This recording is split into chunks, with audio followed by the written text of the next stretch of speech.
मी अहिल्या किल्लेदार बोलते.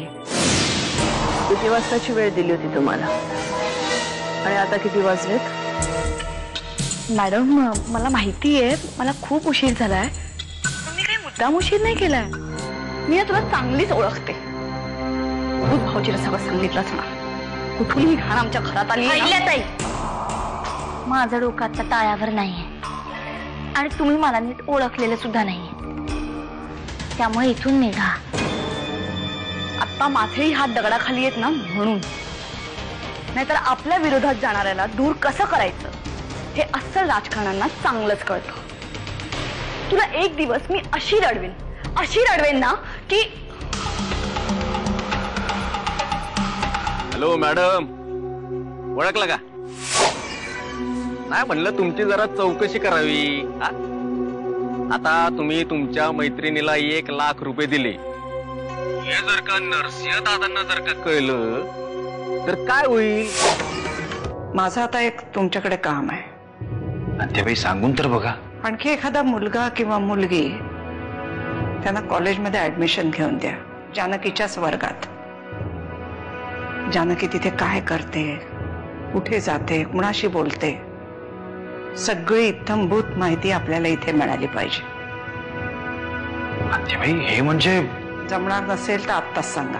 नाही म्हणजे जमणार नाही असं नाही, पण हे मला बाकी काहीही ऐकायचं नाहीये. अमृत आहे बघ, उगाच तुम्हाला प्रश्न विचारणार, मी काहीतरी उत्तर देणार, त्यापेक्षा तूच सांग ना. तुझ्या शॉपिंग मधून आज वेळ कसा काय मिळाला? सांगितलं ना, अरे माझी शॉपिंग नाही, मैत्रिणीच्या शॉपिंगला गेले होते. रमावतीची येते. मग तिला एकटीला जायला भीती वाटते का? असं काय करतोस? मुंबईत नवीन आहे ना ती. मग एकटी कशी जाणार? तिला इथले रस्ते सुद्धा माहिती नाहीयेत. नशीब मी होते म्हणून. मॅडम सुद्धा आहेत का तिथे? त्यांना फोन द्या ना. नाही, असं नाही देता येणार. म्हणजे कदाचित दिलाही असता, पण आज त्या बहुधा भडकल्यात तुमच्यामुळे. कर्वे, मला त्याबद्दलच त्यांच्याशी बोलायचंय. त्यांना सविस्तर मी सगळं समजावून सांगेन, पण कशाला उगाच आगीत फुंकर मारताय? हो, पण मग त्यांच्यापर्यंत हा विषय पोहोचणार कसा? मी पोहोचवला सुद्धा. अगदी हातापाया पडून शेवटचा चान्स मिळवलाय. लवकरात लवकर पोहोचा. म्हणजे खरं तर 1 मिनिटापूर्वीच तुमचा वेळ चालू झालाय. अहो पण प्रत्येक माणसाला आपल्या जीवाची काळजी असते आणि माझा सगळा जीव तुझ्यात आहे. नका एवढा जीव लाव. का नको लावू? ते मी ठरवेन. त्याआधी मला तुम्हाला काहीतरी सांगायचंय.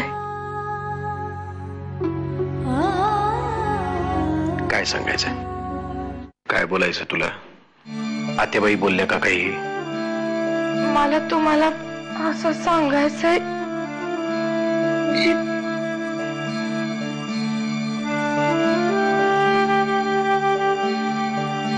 बोला वागणेस.